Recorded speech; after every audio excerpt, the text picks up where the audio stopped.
দুর্গাপুজো এবং লক্ষ্মী পুজো শেষ, এবার ফিরতে হবে দৈনন্দিন জীবনে। কিছুদিনের ব্রেক, তারপরে আসবে কালী পুজো, আর তার ঠিক একদিন পরেই ভাই বোনেদের স্পেশাল দিন ভাইফোঁটা। আর ভাইফোঁটাতে ভাইয়ের পাতে দেওয়ার জন্য আজকের স্পেশাল মেনু হচ্ছে রাধাবল্লভী আর আলুর দম। সম্পূর্ণ নিরামিষ এই আলুর দম আর রাধাবল্লভীর স্বাদ একবার বানালে আপনার মুখে লেগে থাকবে। চলুন তাহলে শুরু করা যাক আজকের রেসিপি রাধাবল্লভী আর আলুর দম। এর জন্য প্রথমেই আমি 200 গ্রাম আলুকে একটা প্রেশার কুকারে সামান্য একটু জল দিয়ে সিদ্ধ করতে বসিয়ে দিচ্ছি। আমি যে আলুগুলো নিয়েছি সেগুলোর আকার খুব একটা বড় নয়, সেই জন্য আমি একটাই সিটি দিচ্ছি। যতক্ষণ প্রেশারটা বেরিয়ে না যাচ্ছে ততক্ষণ অপেক্ষা করব। রাধাবল্লভী যখন বানাচ্ছি তখন কলাইয়ের ডাল তো লাগবেই। আমি 100 গ্রাম কলাইয়ের ডাল আগের দিন রাত্রে ভিজিয়ে রেখেছিলাম। ডালগুলো একদম নরম হয়ে গেছে। ডালগুলোকে এবার একটা মিক্সির বাটির মধ্যে নিয়ে নিচ্ছি। এটাকে পিষে নিতে হবে। রাধাবল্লভী খাওয়ার সময় খেয়াল করবেন যে ডাল বাটাটা কিন্তু একটু মুখের মধ্যে লাগে, সেই জন্য ডাল বাটাটা খুব মিহি করে বাটতে হয় না, একটু দানা দানা থাকবে সেইভাবে বাটতে হবে। ডালটা বেটে একটা পাত্রে তুলে রাখছি। এবার মিক্সির জারটা ধুয়ে তার মধ্যে দিয়ে দিচ্ছি 1.5 চা চামচ মতো মৌরি। মৌরিটা আমি ভাজিনি, মৌরিটা কাঁচাই রয়েছে। এবার মৌরিটাকে গুঁড়ো করে নেব। এবারে ময়দাটাকে মেখে নিয়েছি 2 কাপ মতো ময়দা। ময়দাটাকে দিয়ে তারপর এর মধ্যে দিয়ে দিচ্ছি সামান্য 1 চিমটি নুন, সাথে দিচ্ছি একটুখানি চিনি। আমি এই 1/2 চামচ মতো চিনি দিয়েছি। এর সাথে দিচ্ছি আদা আর কাঁচা লঙ্কা বাটা, এটা 1 চামচ মতো দিয়েছি। আর সাথে দিচ্ছি ময়ম করার জন্য তেল। এবার এগুলোকে খুব ভালো করে একসাথে মিশিয়ে নিচ্ছি। ময়দাটা ভালো করে ময়ন করে নিয়ে তার মধ্যে দেব 3 টেবিল চামচ ডাল বাটা। দেখুন ডাল বাটাটা কিন্তু একদম মিহি করে আমি বাটিনি, দানা দানা রয়েছে। ঠিক এইভাবেই ডালটা বাটতে হবে। ডাল বাটাটা দিয়ে ময়দার সাথে প্রথমে খুব ভালো করে মেখে নিতে হবে, তারপরে জল দিয়ে মাখতে হবে। এই রাধাবল্লভীর সাথে উত্তর কলকাতার বিখ্যাত ক্লাব কচুরির কিন্তু বেশ একটা সুন্দর মিল পাওয়া যায়। সেই ক্লাব কচুরি বানানোর ক্ষেত্রেও যে ময়দার ডোটা তৈরি করা হয়, সেখানেও কিন্তু এই ময়দাটা এরকম ডাল বাটা দিয়ে মাখা হয়, তবে তার মধ্যে কিন্তু পুর থাকে না। ওহো, ওইদিকে দেখুন, এইসব কথা বলতে বলতে মৌরি গুঁড়োটা দিতেই ভুলে গেছি। এর মধ্যে কিন্তু 1 চামচ মৌরি গুঁড়ো অবশ্যই দিতে হবে। আমার মতো ভুল যেন আপনারা করবেন না। ময়ন করার সময় কিন্তু মৌরি গুঁড়োটা অবশ্যই তখন একসাথে মেখে মিশিয়ে নেবেন। তারপরে ডাল বাটাটা দিয়ে আস্তে আস্তে ময়দাটা মাখবেন। ডাল বাটাটা দিয়ে ময়দাটা বেশ ভালো করে মিশিয়ে নেওয়ার পরে তারপরে আস্তে আস্তে অল্প অল্প করে জল দিয়ে ময়দাটাকে ভালো করে শক্ত করে মেখে নিতে হবে। ডাল বাটার সময় প্রত্যেকের ডাল বাটাটা সমান জল দিয়ে বাটা হবে না। যদি পাতলা হয় তাহলে ময়দা মাখার সময় জলের পরিমাণটা কম লাগবে, আর যদি ঘন হয় তাহলে ময়দা মাখার সময় জলের পরিমাণটা একটু বেশি হবে। ময়দাটা মাখা হয়ে গেলে ওপর থেকে একটু তেল দিয়ে ময়দাটার গায়ে পালিশ করে তারপরে ময়দাটা ঢেকে রাখছি কিছুক্ষণের জন্য। যতক্ষণ ময়দাটা রেস্ট হচ্ছে ততক্ষণ রাধাবল্লভীর পুরটা তৈরি করে নিচ্ছি।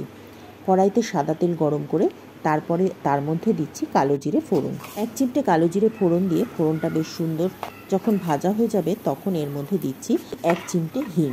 প্রথমে কালো জিরে আর হিংটা বেশ ভালো করে ভেজে নিচ্ছি।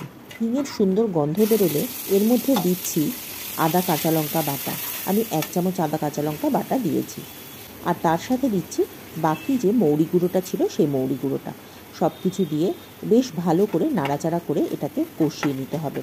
আগুনের আঁচটা কিন্তু অবশ্যই কম রাখবেন, কারণ মৌরি গুঁড়োটা যেহেতু শুকনো অবস্থায় দেওয়া হয়েছে, সেই জন্য আগুনের আঁচটা যদি বেশি থাকে তাহলে কিন্তু মৌরি গুঁড়োটা পুড়ে যাবে।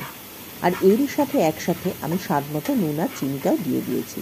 হালকা আঁচে নাড়াচাড়া করে মশলাটা কষিয়ে নিতে হবে। যখন দেখবেন নুন আর চিনিটা একদম গলে গেছে তখন বুঝবেন মশলাটা বেশ ভালো করে কষানো হয়ে গেছে। আর মশলা কষা হয়ে গেলে মৌরির বেশ সুন্দর ভাজা একটা গন্ধ বেরোবে। মশলাটা বেশ ভালো করে কষা হয়ে গেলে তারপর এর মধ্যে ডাল বাটাটা দিয়ে দিচ্ছি। এবারে খুব ধৈর্য ধরে বেশ অনেকক্ষণ ধরে ডাল বাটাটা মশলার সাথে খুব ভালো করে কষিয়ে নিতে হবে।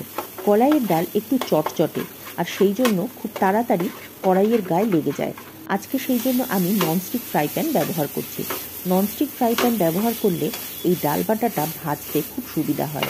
যেহেতু ননস্টিক, সেই জন্য প্যানের গায়ে লেগে যায় না আর খুব তাড়াতাড়ি ভালোভাবে ভাজা হয়ে যায়। আপনারা হয়তো ভিডিওতে দেখতেই পাচ্ছেন যে প্যানের গায়ে এটা খুব একটা লাগছে না ঠিকই, কিন্তু আমার খুন্তিটা একদম ডালের মধ্যে আটকে আছে। আর ঠিক এই কারণেই আমি এই পুরটাকে ননস্টিক ফ্রাই প্যানে করছি। পুরটা বেশ ভালো করে ভাজা হয়ে তখন ডাল বাটার বেশ সুন্দর একটা গন্ধ বেরোবে, তখন এটাকে নামিয়ে নিতে হবে একটা পাত্রের মধ্যে।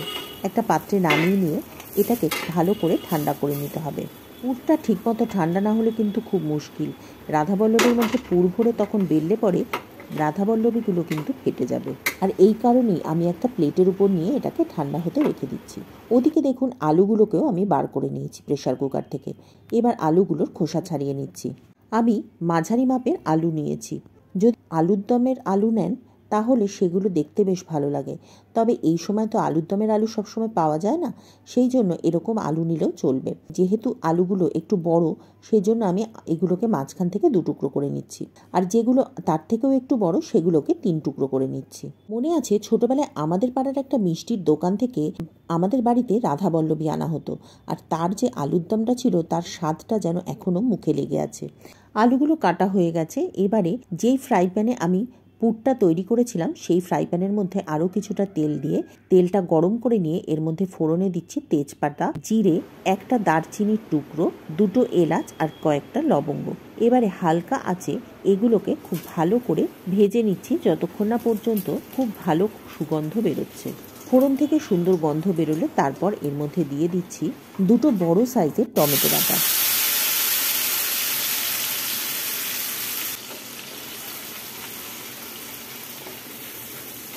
টমেটো বাটার সাথে দিয়ে দিচ্ছি আদা কাঁচা লঙ্কার পেস্টটা।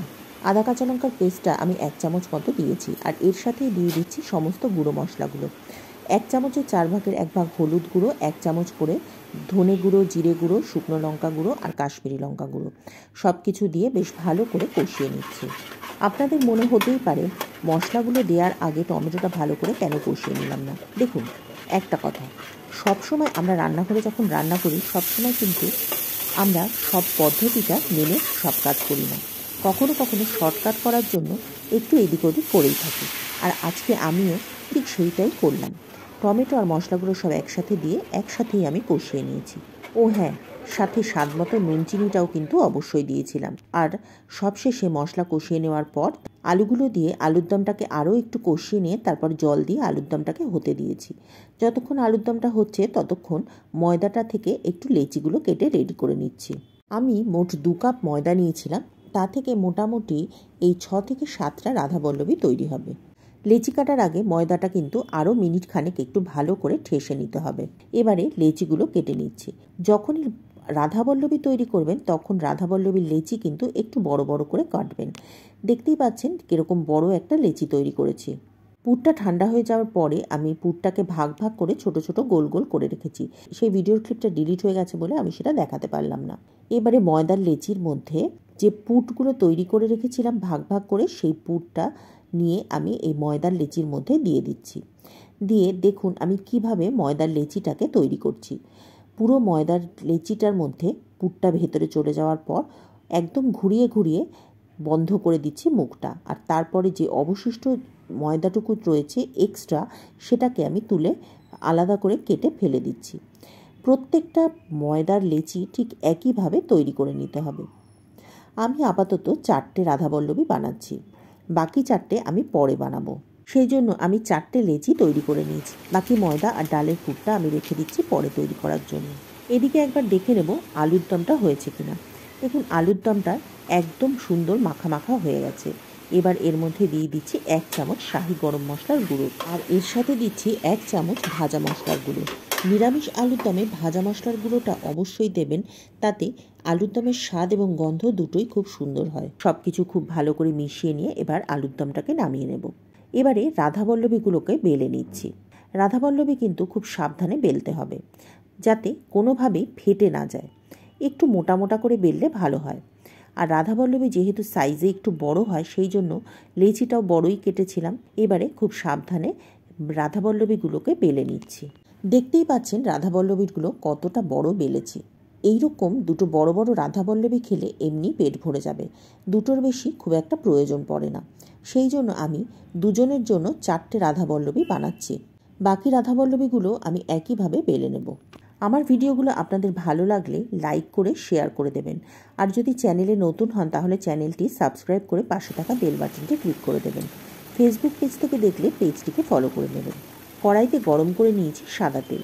তেলটা ভালো করে গরম হয়ে যাওয়ার পরে আগুনের আঁচটা একটু কমিয়ে দিয়ে তারপরে রাধাবল্লভীগুলোকে এর মধ্যে দিয়ে ভেজে তুলে নেব। রাধাবল্লভী যেহেতু একটু মোটা হয়, সেই জন্য রাধাবল্লভী ভাজার সময় অথবা যে কোনো কচুরি জাতীয় জিনিস ভাজার সময় আগুনের আঁচটা কিন্তু মিডিয়ামে রাখলেই ভালো হয়, তাহলে ভেতর থেকে খুব সুন্দর ভাজা হয়। তা না হলে যদি একদম হাই হিটে ভাজেন তাহলে ওপর থেকে খুব তাড়াতাড়ি এটা কালো হয়ে যায়। আর রাধাবল্লভী বা যে কোনো কচুরি ভাজার সময় কচুরিটা ফুলতে কিন্তু বেশ একটু সময় নেয়, সেই জন্য একটু হালকা আঁচে ভাজলে ভেতর থেকে খুব সুন্দর ভাজা হয় আর ওপরটা পুড়ে গিয়ে কালো হয়ে যায় না। রাধাবল্লভীগুলো ভাজা হয়ে গেছে, এবার এটাকে পরিবেশন করে নিচ্ছি। ভাইফোঁটার দিন ভাই এবং বোন উভয়ই সকাল থেকে উপোস করে থাকে একে অপরের মঙ্গল কামনায়। আর ভাইফোঁটার পরে এরকম গরম গরম রাধাবল্লভী আর আলুর দম অবশ্যই পাতে তাদের জন্য দরকার হয়। আজ তাহলে এ পর্যন্তই। পরের দিন আবার দেখা হবে নতুন রেসিপি নিয়ে নতুন ভিডিওতে। আসন্ন ভাইফোঁটা উপলক্ষে সকল ভাই বোনেদের জন্য রইল অনেক অনেক শুভেচ্ছা।